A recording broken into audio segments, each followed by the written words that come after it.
Hey everyone, and welcome to the NintendoFuse Podcast. This is episode 224, entitled New Game Plus Expo 2021. We're going to be talking a lot about that the expo that happened just a few days ago. We're also going to be talking about Pyra and Mythra now in Smash Ultimate, also Monster Hunter news, and a few other stories. In terms of introductions, though, if maybe you're new to this podcast, my name is Steve, but I am not here alone. I've got some friends here to talk Nintendo stuff with me, and first up is Barry. Hey, Barry, how's it going? Hey, Steve, always a pleasure. Looking forward to this, looks like every other Tuesday night. Nice, nice. Also joining us is Greg. Hey, Greg, how are you? Doing very well. I'm always happy to be on and always loving talking games with you guys. Absolutely. We also have a live chat, so we're going to be referring to that throughout the evening. If you are joining us live, be sure to say all your comments, your thoughts about all of the news stories that we talk about. We'd love to hear what you're playing, all that different stuff, and we'll kind of refer to it and actually call some of you guys out throughout the podcast. So you're kind of like the fourth member of this team, a collective chat that joins into this podcast. So thank you guys for doing that. If you haven't ever joined us live, this is our request. Make sure you do that sometime. It'd be great to have you guys join in there, and we love talking with you guys throughout the evening as we record. If you have not done so yet, we also want to encourage you guys to follow us on social media. We're just at NintendoFuse on Twitter, Instagram, Facebook. It's a great way to see what's going on and connect with us, but also we would love for you to join our Discord. The link is on the screen, but also in the show notes and our podcast and everything. We just love for you guys to join that because that helps us just chat with you guys in between the episodes and keep the conversation going. So we would love for you guys to join that. Right now, it looks like we got Jakester, we got Jared, we got Jesse, some other people in the chat. So thank you guys so much for joining us tonight. We got a full outline of Nintendo stuff to talk about. New Game Plus Expo had a ton of Switch content, so we can talk about that in just a little bit. Before we jump into that, we gotta catch up. What have you guys been playing over this last week? What's been keeping you busy in the gaming world? Barry, what's been up for you? Still doing Animal Crossing. I've finally got all the Mario items now. I'm just buying duplicates to build what I want to build, even though I'm not totally sure what that is yet. But that's mainly all I've been doing with Animal Crossing. I did play Tetris 99 again, this time because the Mario 3D World Cup actually did go live, and I was able to play it. It was the first theme I actually got. I played through and got the 100 points, and I did it mainly for the Mario reward, but I was like, why not? I'll just go ahead and do that.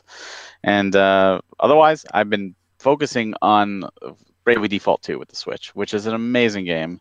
And I'm at the end of Chapter 3 now, I think of 6. And it's a big game. And there's a lot to it. And there's a lot of customization. And it's not perfect. There's a few things like just menu items I wish were there. But outside of that, it's darn close to a perfect game. It's really good. On the PS4 5 front, I did finish Persona 5 Strikers. I was still playing it last week. That is an amazing game. That truly is a fantastic follow-up to Persona 5. So well done. It's just, if you haven't played the Persona games, Persona 5 is a great starting point. And if you have played Persona 5 and you're interested in seeing what happens next, then absolutely give Strikers a shot. Even if you're not a Dynasty Warriors fan, it doesn't really play like a Dynasty Warriors. It plays like a Persona with action elements. Just really well done. PC-wise, I'm still playing Final Fantasy XIV. Just ready for the next expansion or at least the next update when that drops. And Dragalia Lost and Mario Kart Tour still capturing my attention on mobile. Nice. And Greg, what have you been up to? We've entered the Pokemon hole over here. So it's almost like a bottomless pit. You're playing catch up for the last 25 years. Well, apparently not that. We haven't gotten that deep of it yet. But primarily it's been Pokemon Sword. On my daughter's profile, we beat the entire game, and she was able to catch Zacian, the Sword Pokemon. That's like the little bonus story at the very end of the game. On mine, I'm getting very close to there. I just have to do all the Dynamax gym ones left, and then capture Zacian. So I beat the main game, got the Master Ball, but now just trying to finish up that and trying to collect a few more Pokemon as I go. We got Let's Go Eevee from the library, so we've been diving into that. Only got to the first gym there, just having a lot of fun capturing Pokemon. It's very different the way you have to use the motion controls to actually capture them in that game. So that took a little getting used to. And also, you don't really battle as frequently as Sword, so it's like you get all the experience of just catching all the Pokemon you come across. So I was hoping to capture an Eevee and move it over to my Pokemon Sword profile because it's much rarer on Pokemon Sword. Let's see, then I also did some Super Mario Odyssey. I was actually continuing on my own profile and caught another 50 some moons or something from the Luncheon Kingdom and the Lake Kingdom. Just was having fun just replaying the game. One of the techniques I just actually ended up learning was that dive thing. I had never done that throughout my entire play back in 2017. So it's I'm learning actually how to dive, do that air dive launch, and that was been pretty fun to figure out. Then, like Barry said, Animal Crossing. Pretty much, it's just been buying the limited time items and the Mario items. As he did, I'm just buying duplicates now. I had to get one of everything already, so I'm just trying to make a little area. I saw a little video today, somebody made a Rainbow Road section with all the Mario items, and that looked very incredible. So it was the Super Nintendo version of the course, and they had some customization tiles and stuff, and it looked very incredible. We'd have to try to find a screenshot to share with everybody. And then finally, still playing Fire Emblem Heroes on mobile. That's just my main mobile game for the last 4 years. So yep, that's what I've been up to. Cool. Let's see. Let's go back to the chat just to see what everybody's spelling here. Jesse's talking about Super Mario 35. Yep, only just couple weeks left in Super Mario 35. So get it while you can. Other than that, he's been playing Little Town Hero. And then Jakester got the Bowser's Fury Tetris theme at the last minute the other day. Also did start Pikmin 1 and got 7 ship parts. And then Jared's been playing Pokemon Go, Animal Crossing, Mario Kart Tour, Tetris for the Mario rewards, and a little Smash for the Pyra and Mithra DLC. I kind of totally missed the Tetris thing for the Mario awards, so oops. And looks like I think that's what everybody's been playing in there. If you haven't put what you've been playing in the chat, be sure to do that. Let us know what you are playing, and after the fact, just toss it down in the comments. We'd love to know what you're playing as well. For me, it's been actually the exact same games as I played the week before. It's been Rocket League, Animal Crossing, and Hyrule Warriors Age of Calamity. So not really a whole lot to say there. Yeah, continuing in Rocket League and trying to progress and just having fun with that. Still playing predominantly on Xbox, actually only on Xbox now. Sorry, Switch, you just didn't cut it. And then also just like you guys, just trying to get the Mario stuff from Animal Crossing. That's basically all we've been doing, kind of making my rounds and getting what I can. Was really upset with Red the other day. I posted this in our Discord as well, but finally he came and I got to visit him, and he had no real pieces of art for me at all. And then he sneezed on me. I was like, come on, Red. COVID times, man. Don't sneeze. Wear a mask and stop sneezing on your customers. It's not a good way to bring me back. You not even have anything that I could buy, and then you sneeze on me. It's not good. But Yeah, and then Age of Calamity, just kind of chipping away on that a little bit, little by little. So I think I finished all of Chapter 2 now, and kind of just continuing on that and doing some of the side quests and stuff like that as I go through. But yeah, not really rushing through it, but also, not really fully taking my time, but just kind of, enjoying every minute that I get to play of Age of Calamity. So eventually I'll get to the end of it, and then I can let you know if I'm disappointed in the end or not, because I know a lot of people were. So as of right now, it's still going pretty well. But Jakester said he has yet to try Pyra and Mithra. I have as well, but we'll get more into that in just a little bit later in the podcast. But yeah, I think that's all we've been playing. Again, if you haven't let us know what you've been playing, be sure to let us know. Let's jump into this week's news. And like we said earlier, a good chunk of tonight, this episode is going to be dedicated to the new Game Plus Expo that happened just a few days ago. And yeah, Barry, correct me if I'm wrong, last year did not have nearly as many Switch games, did it? Last year had a good chunk of Switch games. I'm Okay. going to say maybe it was like 75 to 80%. Okay, but this year is like so many more. So many. Yeah, so like we were talking offline, it was almost like it was a Nintendo Direct. So yeah, Barry, walk us through all that they showed off at New Game Plus Expo, and we kind of talk through all this and kind of talk about what stood out to us and what was announced and all that. Yeah, so for those that didn't get a chance to watch it, you can still absolutely go watch the entire presentation. It's heavily inspired by Nintendo Directs, and it's really cool because this came out last year when E3 was canceled and COVID, and they're like, hey, let's still get together and do an announcement video, and they did that.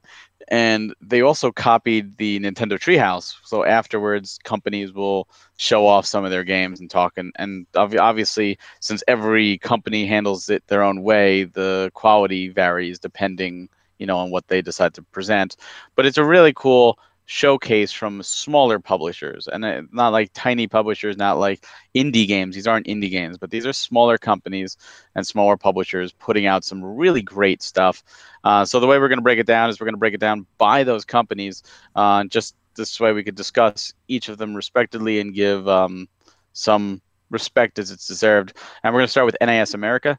NAS America has been very good with the Switch thus far, and started off with Suda51, our good boy Suda51, who actually opened the show last year with No More Heroes 3 gameplay behind him, and he didn't show off anything. That was it. It was like a real tease. This time, since we know No More Heroes 3 is coming out, and we have a date and gameplay footage, this time he talked about the Silver Case and the 25th Ward, 2 games that he put out. In fact, the first games that Grasshopper Studios put out that were originally on the PS4. And now they are coming to the Switch in a double pack with added stuff, and that is coming July 6th. Stranger of Sword City, which was on the Vita originally, and Saviors of Sapphire City will release on March 16th. Again, another double pack. I love multi-pack games where you're really getting a lot of bang for your buck. One of my Game of the Years last year, Trails of Cold Steel 4, was shown off. Again, coming to the Switch. This time we have a date, April 9th. Absolutely got to play that game. Poison Control, which is a scrolling shooter, that's going to be on April 13th. Another shmup, R-Type Final 2. That's going to be on everything, including the Switch. That's coming out April 30th. Disgaea 6, which again is a Switch exclusive in the States, is coming June 29th. And they showed off a lot of gameplay for that. Another fantastic game, Ys 9. We now know that it's coming to the Switch in the summer. It is already out in the PS4. And then one really cool thing is they're doing a new series called Prinny Presents NIS Classics Volume 1. And the fact that it's called Volume 1 means we know more are coming. The first volume is going to have Soul Nomad and the World Eaters, which is from 2007. That was a PS2 title. And Phantom Brave from 2004. That was actually, I believe, the follow-up to Disgaea from that team. It was a PS2 title. It was ported to the Wii, so it has been on Nintendo before. Then the PSP, and then the PC. And this is going to be like the best version of it. And that's also another double pack. So you're getting both those games in the same pack. Most of NAS games, maybe I think all NAS games actually do also have collector's editions on their website, nisamerica.com, if that's your thing, or they're in retail. Let's go to you, Greg. What did you think of NIS America's showcase? Yeah, that was very impressive. I did love how he like did all the double packs for a lot of these things. That definitely is very pro-consumer.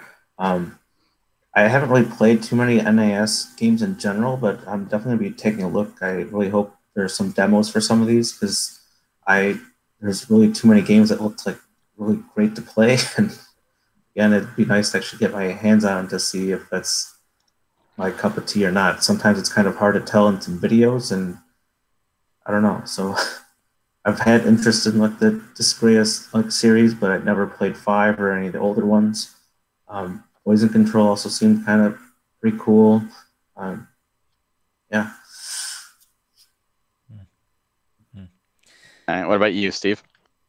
Yeah, I think, I mean, the standout to me, just because I'm a big fan of shmups, is R-Type Final 2.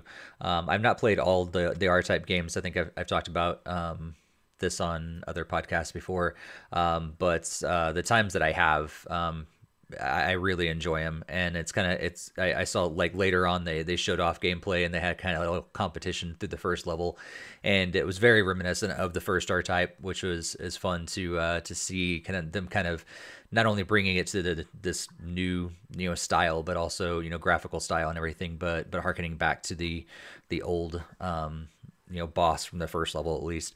And so that was cool, and so I'll definitely be looking at that. It's been a while since I've bought a new R-Type game, and so that's one I'm definitely going to be looking at for sure. And the other ones, like this was a lot of times the NIS, like I love that they keep supporting the Switch. I love that they keep putting games out there, although a lot of their games don't fall under the category of the stuff that I really enjoy a lot. But like Greg said, I would love it to see more and more demos, because I think I would enjoy trying out some of these games. I do have a question, Barry, because I know you're a big fan of both Trails of Cold Steel and the Ys series. Can someone jump in at this point, or do they need to have the prequel, like playing Cold Steel 1 through 4 or 5 before, and Ys 1 through 8 first? All right. So for the Trails of they actually are all connected, they have jump in points. So like you could jump in with Cold Steel 1 and go that way. You can jump in at the beginning. As for Cold Steel 4, technically, I mean you could, but you're only really playing half a game. Cold Steel 3, which is out in the Switch right now, is the first half of that game. So you could actually jump in Cold Steel 3. There's a brand new cast of characters. The old characters are all there too, but you have a new cast. You're seeing the story progress from a brand new cast. So it treats you as you're coming to this world for the first time. You won't get as much out of it, kind of like if you're watching episode 7 of Star Wars and you see Han Solo and it's your first Star Wars, you don't get that same nostalgia as if you watch the original trilogy, which naturally. But yeah, you absolutely can jump in there. Although, again, I wouldn't recommend jumping into 4. Play 3 and then 4. You'll have a much better experience. 3 ends on an amazing cliffhanger, and 4 picks up right after that, so you will be a little confused. As for Ys, all the Ys games are technically, they're not even canonically in order, but they all contain the same main character, Adolf Christensen, with the exception of Origins, and they all take place in different parts of his life. So you can just play Ys 9 without playing the others. There are some references to other games, but it's just passing references. Like, oh yeah, we had an experience like this one time. Remember that? Yeah, and like that's it. So you really don't miss out. And Ys 9, if you enjoy like Spider-Man on PS4, and if you enjoy Legend of Zelda Breath of the Wild, you will love, because it's a mix of that. You can soar around the city at the same time as dungeon crawl and attack, and it's action combat, and it's a lot of fun. Okay. And I do recommend it. Cool. Yeah. Anything else that stood out to you? Well, I mean, those games are great. I'm never played the Silver Case or 25th Ward. I have them. I just never got around to it. And then when I saw this, I was like, oh, this is my excuse to do it now, because Suda 51, like if you haven't played his games, you're in for a trip. I mean, his just games are unique. Just So watching him talk, you're in for a trip. exactly. So I like the fact that they're doing a double pack, and I like that they're adding content. So to me, that seems like the definitive version to play. I'm really interested in the Prinny Presents NIS Classics. I'm curious to see what else they bring back. Soul Nomad is one that I did want to play, but by the time I got it, I was already past the PS2. Like I really didn't have my PS2 hooked up anymore. So while I have the game on PS2, I just never went back to do it. Phantom Brave wasn't one that it really interested me because I'm not a big strategy RPG, but that's like Greg's avenue. Like he loves Fire Emblem, like Disgaea, Phantom Brave. Those should be right up your alley, because they are those type of games. And Stranger in Sword City is another one that I'm really interested in giving a try, and that comes out here soon too. So I'm excited for that. Cool. But we will move on because they weren't the only one showing off. Axis also showed off a bunch of games. So they did do some previously announced Otame titles. Now those are like I guess it's like visual novel / dating games. It's really weird. So Daroku, Agents of Sakuratani, I probably butchered that, is coming out in the fall. Olympia Soiree for winter, and Variable Barricade is now going to be Q1 2022. Rico London, which had been announced before, has a summer release. Nippon Columbia Pups and Purrs Animal Hospital, which was a very odd game. However, I was talking with a friend, and they were super excited about it. So, my wife is probably actually going to really like that too. That's coming out in the summer. One that took me by surprise, a fishing game called Fishing Fighters. That was just what? That's awesome. Like who would ever think of this? But sure enough, here it is. It's coming to the summer on the Switch. Undernaut's Labyrinth of Yami, which is a dungeon crawling RPG, that's going to come this fall. All of these games are actually available for pre-order on Axis's website, so they are actually getting physicals. Thank you, as it should be. Greg, what did you think of Axis's showings? Well, I'm very happy for the people that are interested in these games, but I don't think any of these really stood out to me to be one for me to pick up. I'm not super deep into the dungeon crawling ones, but I know it's kind of like actually an Odyssey, but I think from what I remember of that particular game, it didn't really seem like it would be up for me. So unfortunately, for me personally, I'll be passing on all of these from this particular company. Yeah. What about you, Steve? Yeah, I think I'm the same as Greg on this one. And I feel like every passing year that I am less and less excited about Axis games. But it's cool because there's so many different types of games for different players and people that really enjoy these kind of crazy out there genres and everything in between, and which is really cool. But it's just the things that none of those type of things really excite me, I guess. But it's really cool that they're experimenting and they're able to take games in a completely different direction. Like you said, like the Fishing Fighters, like it's very interesting. I won't be playing it, but it's cool to see games like that being put out, and it's cool to hear that like Pups and Purrs Animal Hospital like is exciting people. Like when I saw that, I was like, really? That got some time and this whole presentation of like these other what I considered like a lot bigger games, and all of a sudden like they're showing off little dogs and kittens, but clearly that is making other people happy, so that's awesome. But yeah, like Greg, I don't think anything really stands out to me that I'll be jumping on right away.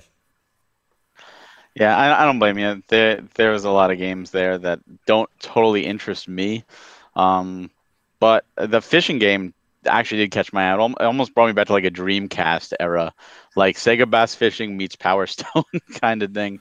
So that actually does have me interested, and the Pups and Purrs, another one that my wife might pick up and say, I'm gonna play that. But yeah, it's good again to see Axis continue to support, and again they're supporting physical, and I like that. I will always back any company that does that. All right, so moving on, we have PM Studios, another company that has been very big with the Switch, and they had just a short little showing Actually, one of the games shown off was one that immediately when I saw it, I commented, I believe, in our Discord saying, "Oh, this one is for Steve." But they had a Ever Forward, which is a 3D puzzle adventure that's coming June 29th. October 5th, we've got Exophobia, which is a retro-inspired first-person shooter. And then the one that I saw and immediately was like, this is Steve. This is Steve and all its guts and goals. It's a soccer with weapons that's coming August 30th. That looked crazy. In fact, let's turn it around this way. Steve, why don't you talk first? What do you think of these? Well, on the opposite end of things, PM Studios actually of the 3 games showed off, I was interested in 2 of them, and the 2 that you guessed. I was kind of floored by Ever Forward. As soon as I saw it showed off, I was like, wow, this is an interesting concept, because it is that puzzle adventure sort of approach and everything, but at the same time, like, there's this mysterious story going on there, and like, how is this all connected, and it seems like it's like maybe tied into this more like metaphysical like thing going on, because she's struggling with loss of some sort. And so I'm like, oh, I'm totally intrigued by this story, but also, yeah, the gameplay, a good 3D puzzle adventure that looks good. Like, oh, you're gonna pull me in for sure. And so yeah, definitely interested in that. Guts and Goals. I don't know if I'm really excited about it, but immediately what I really thought of was that Squirrel and Nuts game that we played, Barry. Like, immediately I jumped on that. And I was like, is this the same people? Because it almost seems like that. But I think I think that, yeah, it could be really interesting, and I could see potentially a lot of fun with Guts and Goals for sure. It seems really, really out there, but also kind of competitive, which could be really fun. So yeah, Exophobia could be cool, but I've kind of stepped away from first-person shooters lately. So. All right, what about you, Greg? Yeah, I think it's pretty much this kind of the same as the last category for me. I know like Ever Forward does seem kind of something I would enjoy. I don't know. Maybe it wasn't really grabbed by like the stuff that they shown. So I mean, perhaps if like a more in-depth video for that when it comes out, I could change my mind. But I'm not really into like first-person shooter games, and also not really into a number of the wacky sports kind of stuff. So like the soccer doesn't really get me all excited, or either just the first-person shooter. So possibly only Ever Forward if I were to see some more of that. But, yeah. I'm right there with you, Greg. Ever Forward was definitely their highlight. I'm not into first-person shooters right now, but I know a ton of people are, and I'm happy for them. I think it looks really good for scratching that itch. And Guts and Goals, again, yeah, definitely a Steve game, but it's also one of those that I could definitely see having fun, just messing around with for the fun competitive nature of it. And I like seeing that. I like seeing quirky games that are just out there, and PM Studios does a lot of that. They do a lot of really cool games like that. On to what I felt was my favorite showing personally was Inti Creates. They only had 2 games, and boy, did they come out swinging. They ended the whole show with Blaster Master 03, which was a surprise. That's coming July 29th. That's actually coming this year, which is awesome. If you've ever played the Blaster Master Zero games, they're heavily inspired by the original Blaster Master on the NES, and then they go off on their own tangent. And Azure Striker Gunvolt 3 got a new trailer. Unfortunately, it's coming 2022. But what's cool is the director from Bloodstained Curse of the Moon 1 and 2 is going to now be working on it. If you've ever played Mega Man, or definitely the Mega Man X games, this is the series for you. This is done by the same team that did the Mega Man Zero and ZX games. They went on from there to do the Azure Striker Gunvolt series. So if you haven't played them, I definitely recommend it. And the third one is looking amazing in my opinion. Let's keep it going that way. Steve, what did you think of Inti Creates? Yeah, I'm right there with you, Barry. Both of these games are exciting. I remember playing a little bit of the original Blaster Master back on NES, but I've not touched the series since then. And I've always been intrigued by it, but I've never went out of my way to keep playing it. But 303, I don't know why, but all of a sudden I was like, you know what? Maybe I'm gonna jump back in and play this game. So that was the first time that Blaster Master has done that for me, and in a long time. In fact, maybe since the first game. And it's interesting that they have stuck with that like old aesthetic when a lot of games have kind of modernized it, and it is modern, but it's still like older, that old style, which is kind of cool. And it's interesting that the Mega Man X team came over and did, is doing Azure Striker Gunvolt 3 or the whole series and everything, because both of these games reminded me of Mega Man. And like Blaster Master is kind of a Mega Man kind of style game. I mean, there's more to it than Mega Man. It's more like Metroidvania. Yeah, but it's like also like it's that run and shoot, but there's more to it than a typical Mega Man. But it's very similar kind of style. I guess if you were to combine maybe Metroid and Mega Man together in a way. But then and then you got Azure Striker Gunvolt 3 is very much like X. I don't know why I've not played those games. I really don't.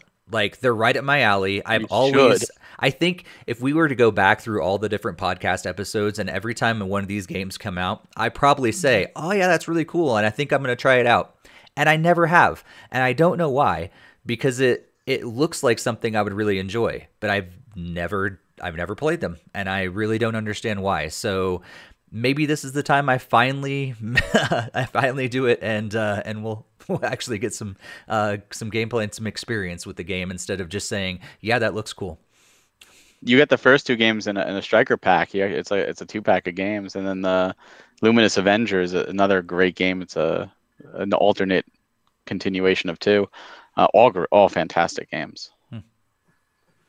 Greg, what about you?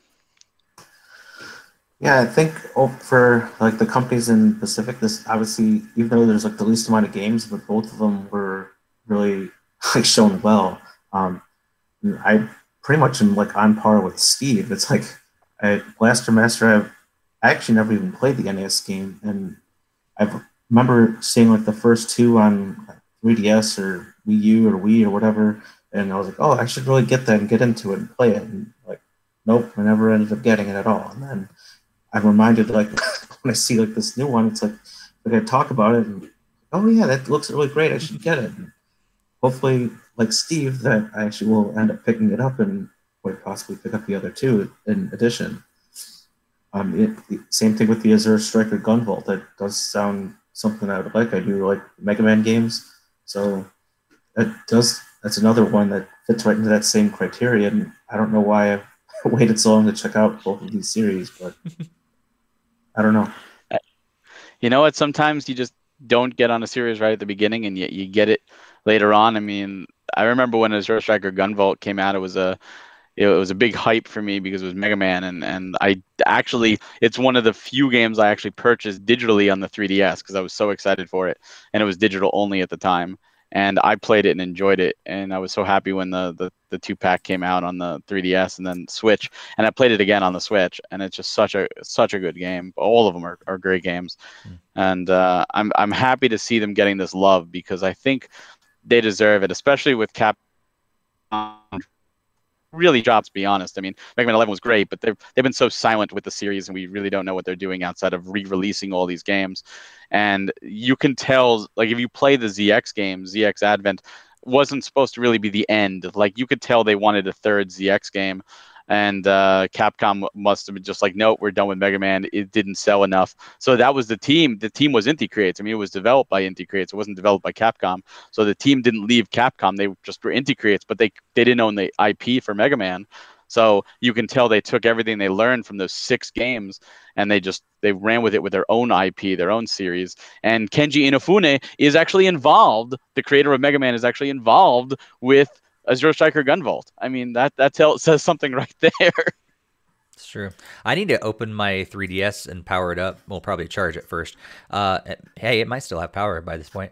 And see if I actually own the first game, because I have a sneaking suspicion that I may actually own the first game, but I just never played it.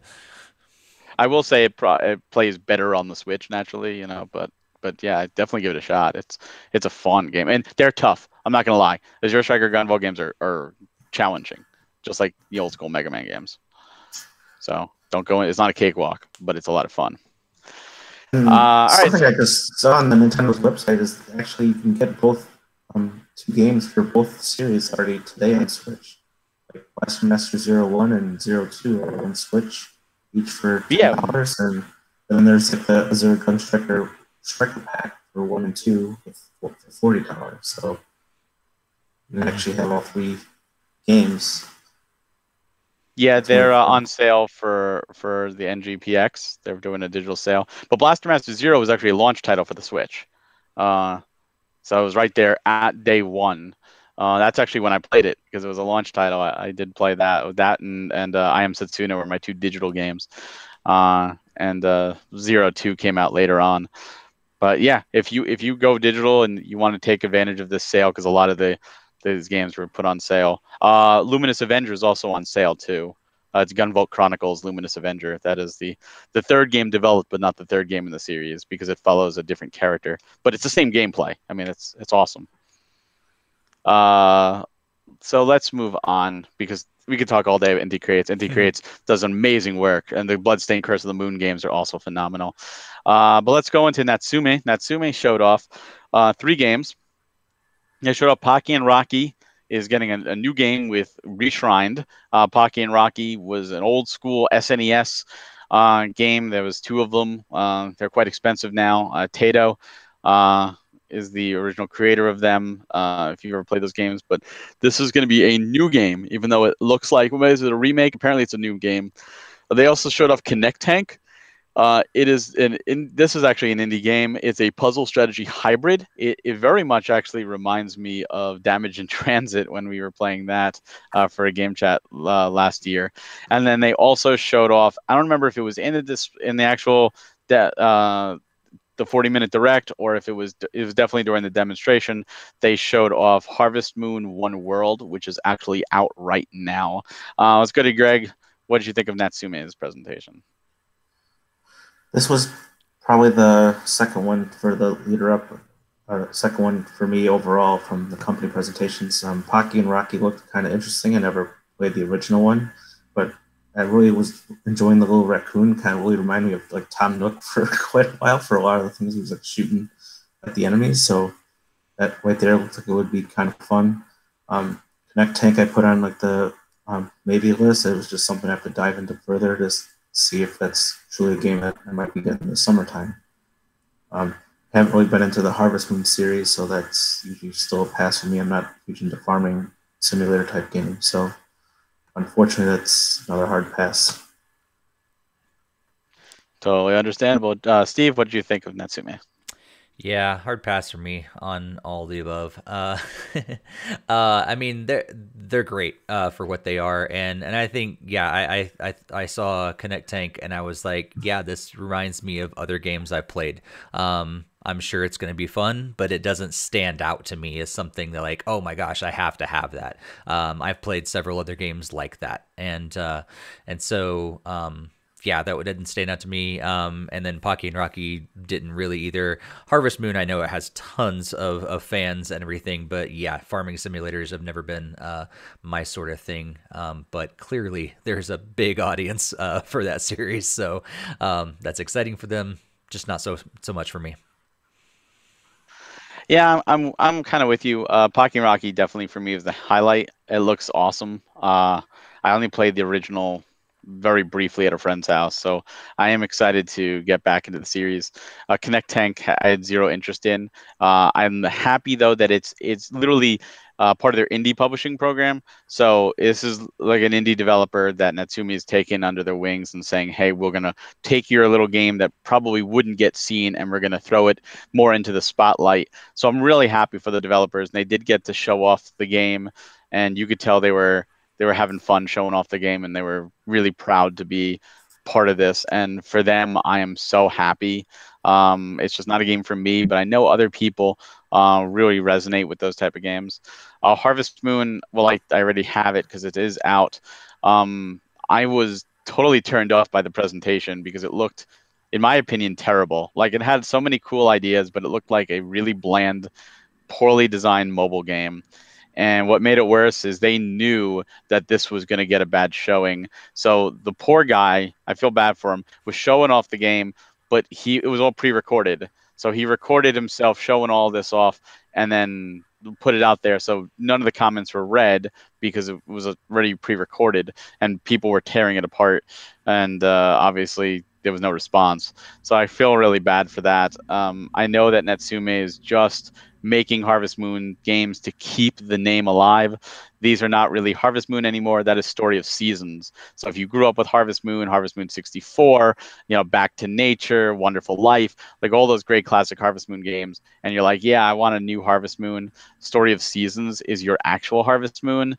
The Natsume Harvest Moons are just Harvest Moon in name only. It is just a completely different studio. But still, I'm glad they were able to show that off. And again, that is already out. So let's move on to the last company that showed off Switch stuff, which was Idea Factory. And Idea Factory did show off 2 games, Death End Request, which was really one of those games that I've wanted to play, and I did come out on PS4. And there is a second one that was shown off last year that is also out already on PS4. So hopefully that makes the jump to Switch.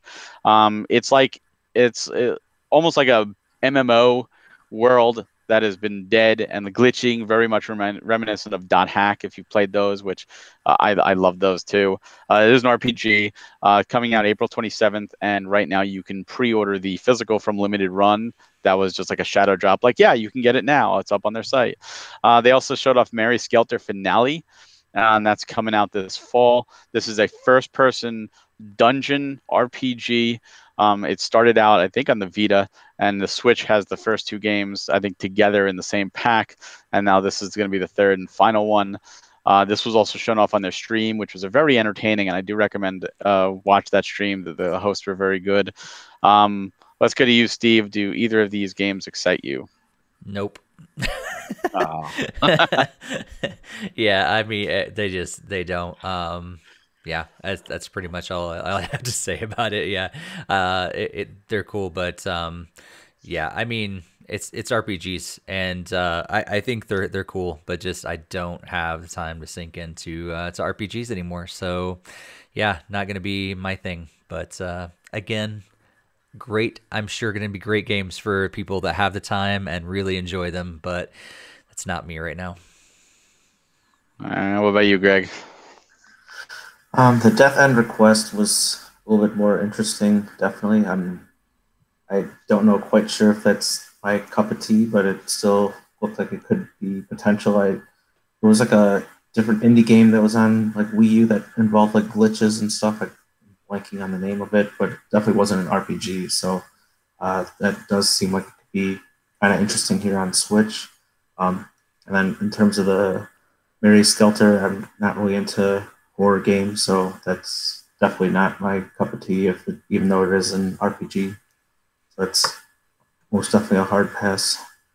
And like Steve, it's still great that I know there's obviously people that do enjoy those types of games, and it's very exciting for them, but these might not be the ones for me. Nothing wrong with that. Yeah, Death End Request is one I'm excited for, and I just hope I have the time eventually to play it because it does look really good, and I do hope the second one does come over because it's already out in PS4. So why not port it over if this does well? And it seems like the Switch is pulling in a lot of these games and porting these games over because the Switch is selling. Mary Skelter has never been a series I've enjoyed. I don't often enjoy first-person dungeons, and I don't enjoy horror games, so it's not for me. So I will also end with saying that there were other games shown off, very few, but there were a few others. These were not on Switch, so we're not covering them now, but there were a few others. So watch the presentation, you'll see some games like that were on like PS4 or Steam or something like that. Some really cool stuff, just not on the Switch. So overall, what did you guys think of this presentation? This, we just had a Nintendo Direct that we covered last time, and now we're getting this, and we still have a couple months before E3, but this was almost like a gift. I don't think any of us even expected a presentation like this, and there were definitely a lot of Switch announcements. Let's go to you, Greg, first. What did you think overall? Overall, it's great to see some companies having some opportunities to show off their game. So obviously it wasn't 100% directed at Switch, but it certainly seemed like it. As you said, there's like most of the games actually were coming to Switch, and there was like a few that looked like they would be cool if I had a PS4 or Xbox. So there was like that Alchemy one that sounded kind of cool, but it said only first on Xbox. It never even said if it was going to be on Switch or PlayStation. So it's like, is it up in the air? Is it an Xbox exclusive? So I don't know. Probably one of the random pieces I thought was kind of interesting is like how he showed up like Mario Odyssey, and so it was like, oh, by the way, I finally completed this. like how they took time to put that actually in the presentation. I really enjoyed that little piece of information there. That's Suda 51 for you, because people harped on him for not beating Mario Odyssey last year, so they had a follow-up, and that was just so cool. Like, you could tell they're having fun with this. Like, even though it is a professional presentation, it's not like, oh, hold on, put that suit and tie up and be stern. Like, they're having fun. Steve, what about you? Yeah, I think it was very clear that everybody was really just having fun. And it was very kind of a down home kind of, not like sometimes that could be interpreted the wrong way, but I mean, it was like, like a bunch of gamers just basically getting together and saying, hey, here's what we've been working on, here's the next game we're putting out, and just having fun with that. And I think it was cool. I think the nature of watching it later was not so fun for me. I wish they would have done some different stuff with like the whole, like, you do have like a ton of extra space, and I actually asked Barry, I was like, is this actually 7 hours long? Like, do I have time to watch this before bed tonight? And so just the nature of like how it was put together, and it'd been cool, maybe to trim that up or something after the fact or whatever. But how it was put together, how they pulled it off, I think it would have been nice to have a little bit more polish, a little more like, I don't know, what do you call it? Like, a similar approach across the board, because some of the hands-on approach with the games were great. And then other times it was like you said, it was pre-recorded and not so good. And then other times it was an interview with a voice actor for a game that I was very unfamiliar with, and I would have rather saw gameplay. So, like, while I liked all the different types of games shown off, it was very much a slow burn for me, because there was like the first, I don't know, 60% of it, I was like, nope. Oh, hey, Ever Forward's kind of cool. And then all of a sudden, oh, R-Type. Okay, cool. Oh, Gunvolt. Oh, okay, Blaster Master. But like the first little bit, but that's fine, because I know other people were thinking probably the opposite of me. They loved the first 60% and didn't care about the last. But yeah, the gameplay elements, like the so-called treehouse kind of approach, could have been better, I think. Some highlights, but also some low points too. Yeah, I think that comes down to each developer getting X amount of time and them doing their own individual, however they want to handle it. I think like Axis was a guy playing Code Realize, which just came out on the Switch, and it was just him playing and just talking. Well, he was live, but he was just talking about it, and then just talking about what else he does, and people were asking him about that. And you could tell, like Nintendo Treehouse, it's all done by Nintendo. Like, they oversee everything, so you're going to get the same quality. This, it's whatever they can put together. And you know what? I think in a world where we get our information this way, well, yes, it definitely could be improved. It's still one of those really cool things that they even put it on to begin with. I mean, they saw a need last year with COVID and E3. Let's do this show. to get this information out there, and it did well enough that they're doing it, they did it again. And I hope they do keep it going. And I think this is a good time period because it's March. It's 3 months into the year, but it's also 3 months away from E3. So E3 people are going to be focused on the big AAA stuff. And these are not indie, but these are smaller publishers. They get their own little spotlight. And it also kind of breaks things up. It's like something to look forward to. And especially with Nintendo Directs being as random and we can't count on them for anything or any time. So I'm happy personally. I'll be watching again next year, and hopefully you guys will be as well. Cool. Yeah, if you haven't let us know in the chat, be sure to let us know in the comments later what you thought about New Game Plus Expo. I don't know, is it difficult for you guys not to say New Games Plus? I want to call it New Games Plus all the time. There's multiple games there. I want to call it New Games Plus, but it's New Game Plus. But let's move on to another big story or new development in the Nintendo world. We got a couple new characters shown off and then dropped. Greg, tell us about what happened in the world of Smash Brothers Ultimate. Yeah, so right after the presentation for Pyra and Mythra, they dropped the actual update. So version 11.0.0 released on March 4th, earlier this week, or I guess technically last week, if depending on 7 days before I was just saying this, so to me it feels like last week. So as we're seeing on the screen, you can see they added some offline parts where it includes spirits in the spirit menu for Laura, Ultimus, Jin, Melos, Nomia, I guess, I don't know. You can also enhance a Rex spirit further, and you can use multiple controllers on unused controllers Noma? Disconnected. I don't know. It's Numa. Numa? Yeah, I'm not Clearly you got to play Xenoblade. I know. We had the two of us that are the guy that's like the least familiar with Xenoblade. I'm just slightly above that. That's talking about this. Yeah, so you get what you get. I can butcher things when I don't know how to pronounce them. There you go.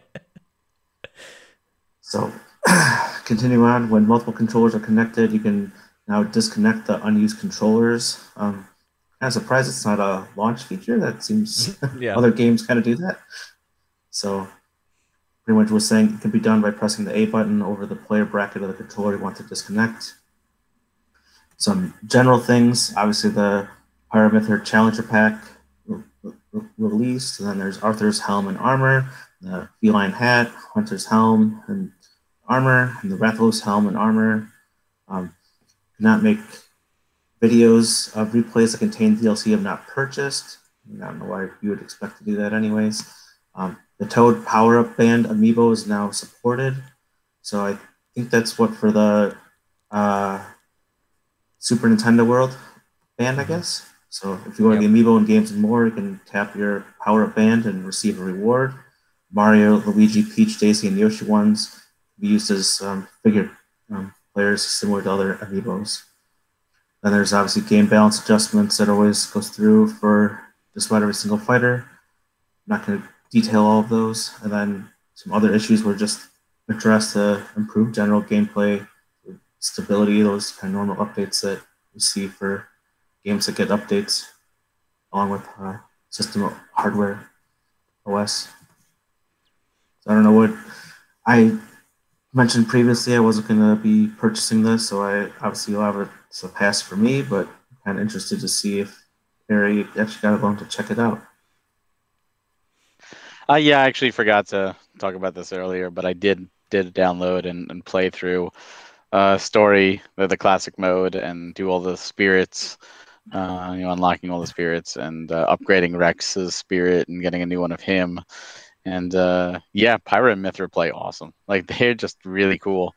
And it's interesting because if you do, classic mode, you get a fighter spirit. And I did classic mode as Pyra, like starting off as Pyra. And I already bought her fighter spirit in the shop because, like, a lot of times if there's multiple characters. Like Hero, for example, you beat classic mode as Hero, you get Dragon Quest XI's Hero, the Luminary, but then you have to buy the other 3 Hero fighter spirits in the shop. So I saw Pirate in the shop right away, so I bought it. Then I beat classic mode and I didn't get a spirit. I'm like, what the heck? And you actually have to beat it through as Mithra to get the Mithra spirit. So they really do count these as 2 separate characters, which, as they should, they're not clones. They are definitely unique playstyles and a lot of fun. Just fast and furious, and I love the attention that this is now bringing Xenoblade Chronicles 2. Like, for example, Steve, I know you have Torna. Torna is now going for like $250 sealed.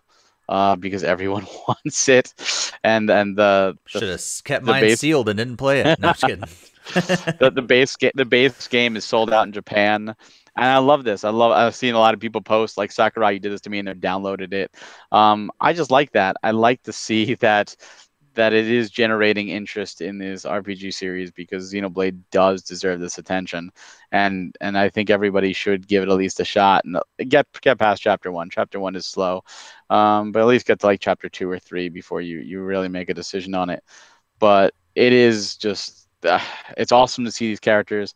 I love all the salt from people who've never played Xenoblade that want Crash, and Crash is garbage compared. So I'll die on that hill, but yeah, it's just one of those things where I loved it. I loved playing through it, and the music, listening to the music and the remixes, and the stage is a lot of fun. Like, there's just so much love to this, and the presentation was great. Like, Sakurai was just having fun. Like, yeah, I'm back in my home again. Like, here we are, and I liked how he did like the 3v3, and he had Shulk and the Rex Mii fighter, and then it was just Pyra and Mithra. It's like, oh, now it's just 3v1. I do kind of wish that he did a Nia Mii fighter instead of Shulk to make it all Xenoblade 2. And yeah, there's some terrible spoilers. Like, he really just, I mean, he tried to blur out Numa, and then like, there it is, you could just play it.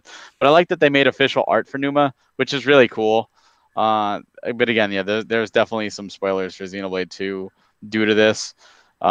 The alternate costumes are cool, the colors, and they just did so much love, and you can tell that this is something he wanted to do from the beginning.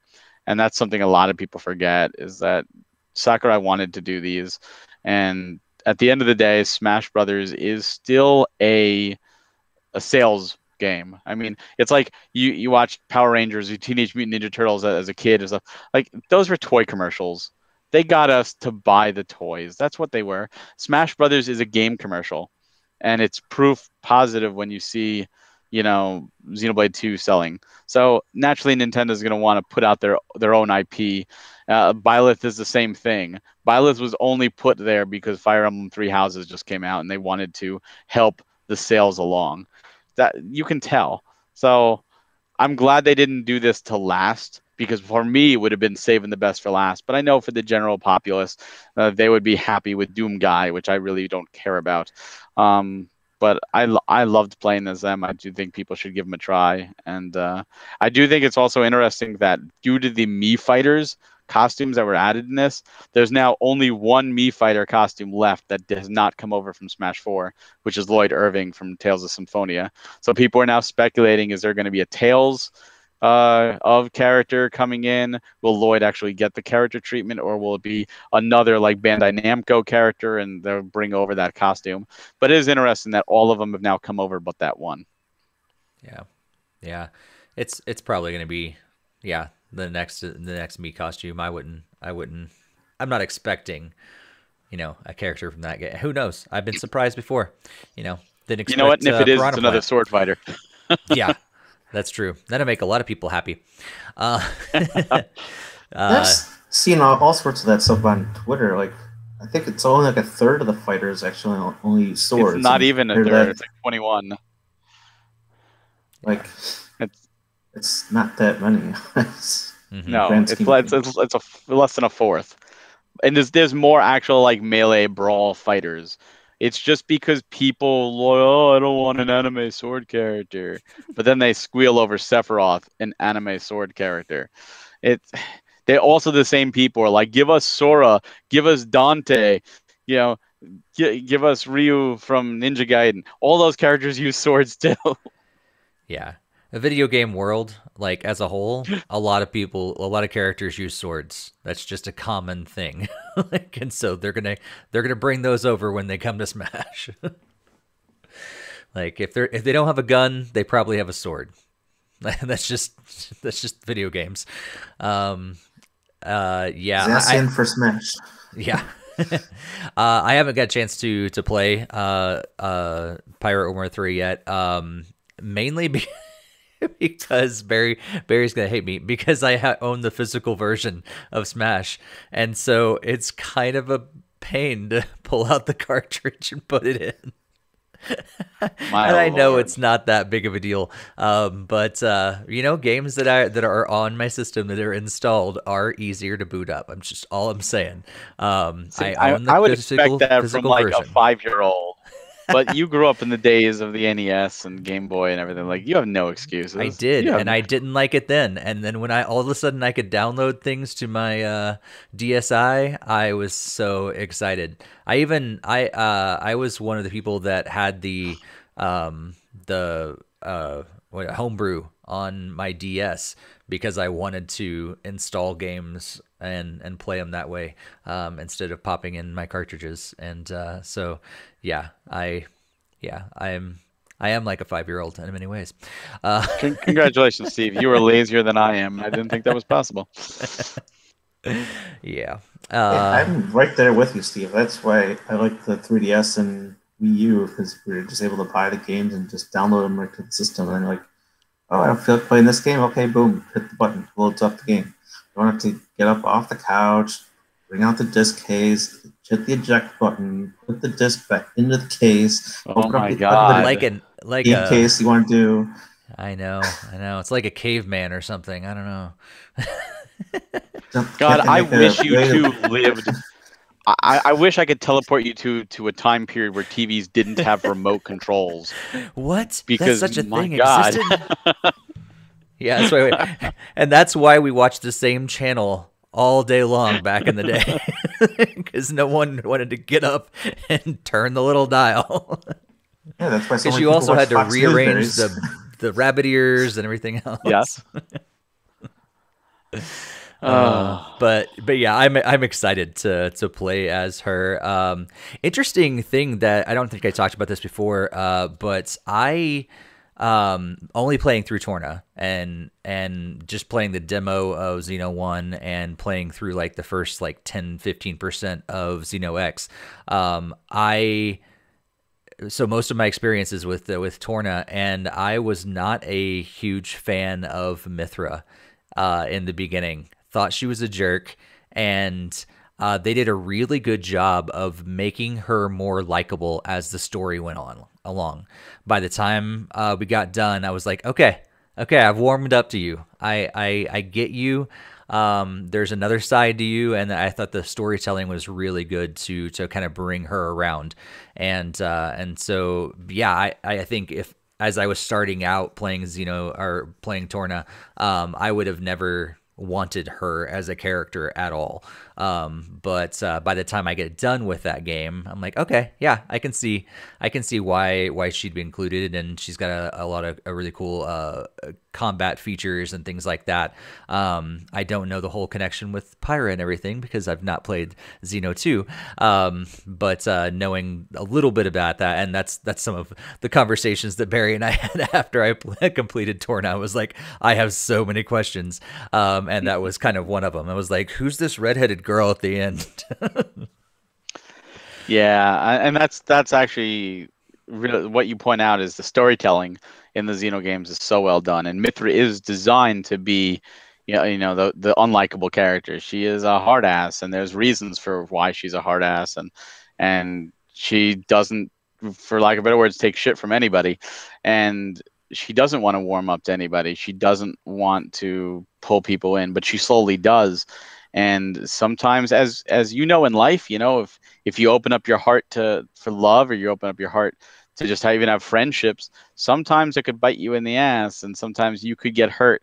And you know, she does deal with loss, and she does deal with grief, and she does deal with it in her own way. So when you see her start to open up, you really like, oh yeah, cool. You know, she is more than just for lack of better words, a B word. Like, she really is a character. She has her, her own quirks, and definitely playing through Xeno 2, you see so much more of that. And upon finishing it, she's fully fleshed out and one of the best designed Nintendo characters there are. I mean, shit. Even looking at like Mario doesn't really have much character development. He's been saying Peach has like no character development, and there's more in a Torna for Pyramithra than there has been in 35 years for Peach. Sure, except for Super Princess Peach. That's another got story. A lot of I wouldn't call that progression. That might actually be regression. Yeah, for sure. I would absolutely love if they had more story to those games. Yeah, exactly. It would be kind of. Why does Bowser continue going after Peach? Why does Peach still let herself get kidnapped? Like, Miyamoto is afraid of telling a story. That's the truth. He does great with gameplay. He's afraid of telling a story. And that's why it's good that other studios are doing that. If you put in a story, like, no, take it out. Well, and the truth is, though, like, people don't want it. Yeah, Mario sells fine without the story. It doesn't need it. But these other games, it helps. I think that it helps it for sure. Helps it stand out, I guess. But people play Mario not for the story. In fact, you may get some backlash if you included a story at this point. People are just like, shut up and let me just play Mario. At least I may think that. I don't know. Jakester's pointing out in the chat that he doesn't have he has a feeling that I'm not an anime person. Ding, ding, ding. That is correct. I watch a little bit of anime, but it is not my thing, for sure. There's a couple ones that I watch that I kind of enjoy, but I am not a fan. That doesn't mean I hate it, but yeah, it's not something I watch all the time at all. But so you're correct. Let's move along and cover one other quicker thing, although it is a big story for us, and that is Capcom's been showing off some Monster Hunter stuff the last few days. So we've gotten more Monster Hunter Rise information, and then we also got a little game called Monster Hunter Stories 2. Not Monster Hunter Stories, that's already been out, but Monster Hunter Stories 2, Wings of Ruin, got shown off as well on March 8th. We got news that the sequel to the 3DS game, Monster Hunter Stories, has a trailer. So we got information about the trailer, and it's going to be arriving on July 9th, so not too far away. We'll get Monster Hunter Stories 2, and the original game was a single-player game, but this is actually going to involve some co-op multiplayer quests, and there's also going to be some Amiibo as well. So 3 different Amiibo that are coming out, and Barry informed me earlier before the podcast started that these are GameStop exclusives. Is that correct? So if you want these Amiibo, you have to go to GameStop to be able to get these. And a little bit of information as well. We had another Monster Hunter presentation this morning, I believe, and got some more footage of Monster Hunter Rise, and there's going to be another demo for Monster Hunter Rise coming out on March 11th, along with a community live stream on March 11th. So if you want to see more information about that game, that's like just in 2 days as of this recording, as we're recording on March 9th. So in just a couple days, you'll be able to see more of that game, but also check out the new demo. And also, yeah, if you were like, wait, don't I already have the demo? You might already have it, but if you don't have it, that you're not getting it. You're going to have to wait until the new one because that old one has been taken off the store. And you're going to be able to get the new one on March 11th. But yeah, we got to see a little more about Monster Hunter Stories 2. Are you guys excited about Monster Hunter Stories? I know we've talked about Monster Hunter in general, and none of us are big Monster Hunter fans. Our one person that's somewhat still on the staff, Mike, is our like lone Monster Hunter fan on the NintendoFuse staff, But what about Monster Hunter Stories? That's a little different. So, Greg, are you a Monster Hunter Stories fan? You excited to getting a sequel? I just kind of lump it in with Monster Hunter. So my first one was the Wii U one and 3DS one that went together, and really that's not my type of game. Just be pelting away at a boss like for like a half an hour at a time, and like I think that's my main thing why I'm not huge into the Xenoblade gameplay, because it's just like you're just constantly moving around and you gotta move to dodge all the attacks, and I've been much more into like the turn-based kind of game. So that's unfortunately the Monster Hunter stuff hasn't really excited me, and it will be a pass. And along with the Amiibo, I'm not collecting those. Yeah, yeah. Barry, how about you? Well, I'm always excited for more Amiibo, so those are definites. I have the first game. I was really excited for the first game, and I never played it. I had intended to, but I just never got around to it. And this one looks great. I love the artwork. I love the characters. I love just the look. And it seems like this could be really, really good. I'm more excited for Stories 2 than I am for Rise, because I played the first demo for Rise, and it just didn't do it for me. I did not like it. And I'm kind of surprised that they're not bringing over Monster Hunter Stories 1 to the Switch. We did just see Miitopia, a 3DS game, ported to the Switch. So I'm kind of shocked that they're not doing the same treatment here. I mean, it might come later on. It might come after this. But it almost seems like an oversight. Like, why not have it? And like when they did that Monster Hunter Direct last year, like, oh yeah, the first one's coming out in 2020 holiday, and now we'll have Stories 2 in July. That seemed like a no-brainer, because I know the first one started selling more. People went back and bought it, and it's on the 3DS. And a lot of people don't have their 3DS anymore, or they say, yeah, I don't want to put that on, but I am playing my Switch. And so having all the games in the same system helps. But I am looking forward to it. Whether I play it or not is another story, though. Yeah. I'm with you guys. Don't think I'm, probably. I think, I played Monster Hunter Try. I think it was the only one that I really spent a lot of time with, and I enjoy the concept of it. But it is one of those games, you guys have heard me say time and time again, we often say the same thing. so not as much time to sink into games, and I think Monster Hunter is one of those games that just, it needs you to spend time with it to get good at it. And the concept is great. I love being able to like build up my characters and go on journeys with other people, other players, and conquer these monsters. And it's so much fun, but it just requires too much of me that I just don't have. So the concept behind Monster Hunter Stories, I think I could probably get behind more, but I just never have. And it's never been enough to kind of push me over the edge. But yeah. That's what we got for Monster Hunter. Probably I'm not going to be picking up the Amiibo, but if you guys are picking up those Amiibo, make sure you head to GameStop, because that's the only place you're going to be able to get them. All right, let's move into a couple quick headlines. Greg, tell us a little about this 3DS news. So Nintendo Japan was reported on March 8th that it's going to stop doing repairs for the original 3DS and 3DS XL. They pretty much ran out of parts, so they are unable to fix the very first two versions. Their repairs will still continue for the new 3DS, the new 3DS XL, the 2DS, the 2DS XL will all still be still handled and can be fixed. No news on whether it affects us here in the States or in Europe, but they did make this notice for Japan. Interesting. Barry, we got another direct coming. Is that right?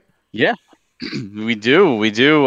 Wired Productions, who has put out a bunch of games already on the Switch, has announced that they're actually going to do their own direct called the Wired Direct. It is going to happen on March 29th at 3 p.m. Eastern.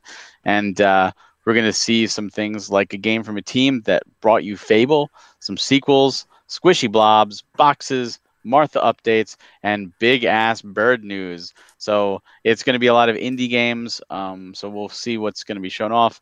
Since they have had stuff on the Switch, there's a likelihood of some Switch stuff, but there's no guarantee all of this is going to be for the Switch, but I guess we'll see. But yeah, something to mark your calendar too, and maybe we'll get some good stuff. Interesting. Very interesting. Yeah, I did not know about that at all before we talked about the outline for this podcast. So did not even see that at all. So yeah, it's kind of cool to be back in this world of more video game news, because you know we didn't have a ton of it last year, so it's cool that some things are picking up. All right. Well, before we move into talking about what's going to be happening over this next week, what games are going to be coming out, what we're going to be playing, we just want to thank you guys for tuning in once again, and just remind you, if you're watching here on YouTube, be sure to hit the like button, be sure to hit the subscribe button, share this with others, hit that bell as well to be alerted every time we post a new video, every time we go live like this. And if you're watching or listening on your favorite podcast app or site, be sure to subscribe there as well, but also share this with others. And if you would be so kind, we would love it if you left a positive review on that podcast service. That just helps us to be found a little more, in addition to sharing it with others. Just a huge benefit to us, which also just kind of continues to grow this community. Speaking of this community, if you have not followed us on social media, please do that at NintendoFuse on Twitter, Instagram, and Facebook, and also join our Discord server. That's one of the best places for you guys to join, just because we're able to just chat and have great conversations during the New Game Plus Expo. Our event channel just lit up, and people were watching it and chatting about what they like, what they didn't like, all the way throughout it. So that's a great place to join us and continue in this growing community. So like I said, the link is on the screen right now here on YouTube, but we'll also put that in the show notes on our podcast as well. But looking into this next week, our next episode is going to be recorded live on March 16th.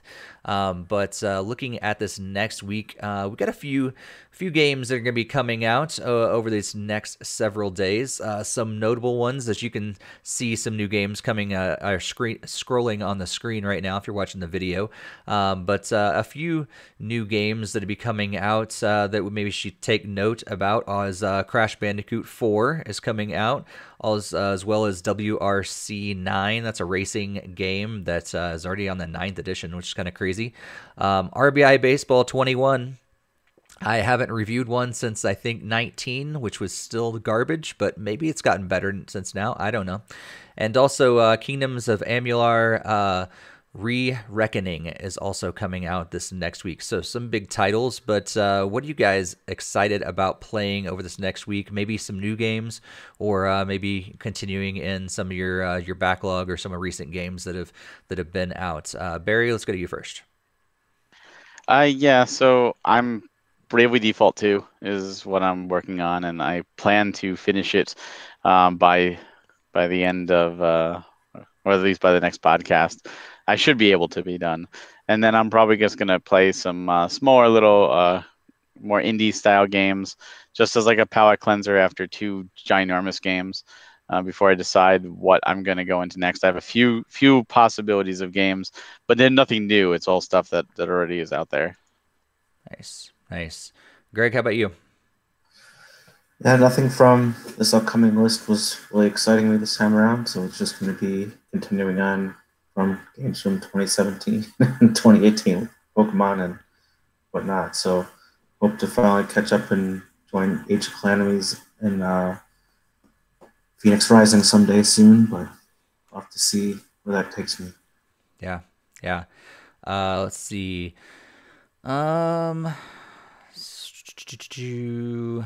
Looks like Jake just said he's excited about Pikmin, continue on in Pikmin and doing his usual games, but not so sure what else. He also said he doesn't want Rise, but he doesn't have the patience for it.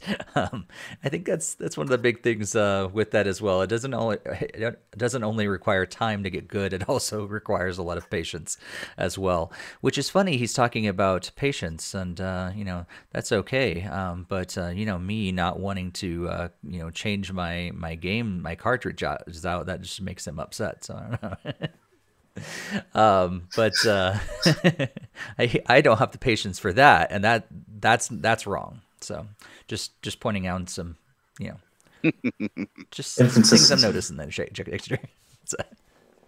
what was that, Greg? The difference between patience and laziness. Fine line. Oh man, it's been great to talk with you guys as always. Like we said, our next podcast is going to be recorded on March 16th. Just a heads up though, in terms of of our recording schedule, the episode after next week. So next week, 225 will be still on regular schedule, but we're going to be taking a break the week of March 23rd.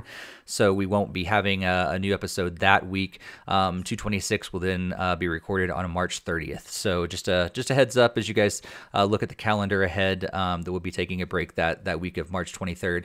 But we will be back live on March 16th next week with episode 225. So yeah, what do you guys like? Anything else on your mind before we wrap up today, Barry? Anything else you're looking forward to? Yeah. Yeah, this is going to be one of those busier weeks. Haven't had one of these weeks in a while because not only am I going to be doing another playcast, the Switch Mania playcast, which we haven't really recorded much, is going to be recording again this week. I'm also going to be guesting on a show that will definitely delight Jakester called Monster Bound, which is a new podcast talking about Earthbound and playing Earthbound with it. So I'm going to be on a guest. It's going to be tomorrow. So that is definitely something that I will have to share with Jakester. I'm not sure if it's live or if it's recorded and then put up, but I will definitely share the link when it is up. And also just some really cool news for those of you that don't remember or don't know. I am part of the team at Premium Edition Games, and we are putting out physical games. And our first two releases, Super Blood Hockey and Pigeon Dev Games Collection, are actually shipping this week. Our Premium Edition versions, we are actually finally shipping. We announced it last summer that we were starting, and through back and forths and a lot of headaches and a lot of emails, we are finally shipping. So the end of this week, they will be going. But if you're still interested, we do have copies. You can go to premiumeditiongames.com.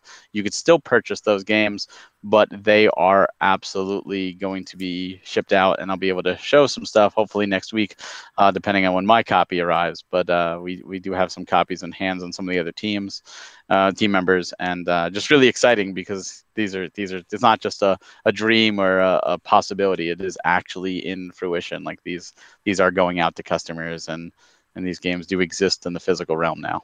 Nice. That's really exciting, and they get to be in your collection. Yes. Oh, absolutely. They will be in my collection. Right there, sitting right next to Mario and Zelda, be games that you're playing a part in publishing. So that's really cool. Absolutely. That's awesome. Physically publishing, not digitally publishing. Physically. Yeah. Greg, anything else on your mind? Anything else you want to share before we wrap up today? No, I don't think so. I mean, I know we've already talked in depth about Pokemon, so I think we'll probably be eventually getting a Pokemon Shield from the library at some point, so then we can catch the other legendaries. So, yeah, that's pretty much all that's going on here right now. Cool. Well, you got a whole lot to catch up on with Pokemon for sure. So, anytime you have a gaming drought, we know Pokemon is going to keep you busy for sure. There's a lot to catch up on there. I was kind of surprised that this game was shorter, but I was thinking Pokemon Sword would have been longer. But I don't know if that's a recent thing or if they're all about the same length. But I was kind of surprised that it wasn't as long as I was expecting. Yeah, I think the game, like the proper game, is a little bit shorter, but there's like so many extra things to do in Sword and Shield that I think that's what they try to do to kind of make up for it. So, okay. Yeah. But all right, well, thank you guys so much, all of you guys that joined us in the chat tonight as well. Again, if you're watching after the fact, be sure to let us know all your comments and thoughts about any of the stuff that we talked about tonight in the comments here on YouTube, or shoot us a message on social media or in our Discord. But yeah, we'll be back next time with episode 225 on March 16th. But until then, happy gaming, everybody. Have a good one. Later.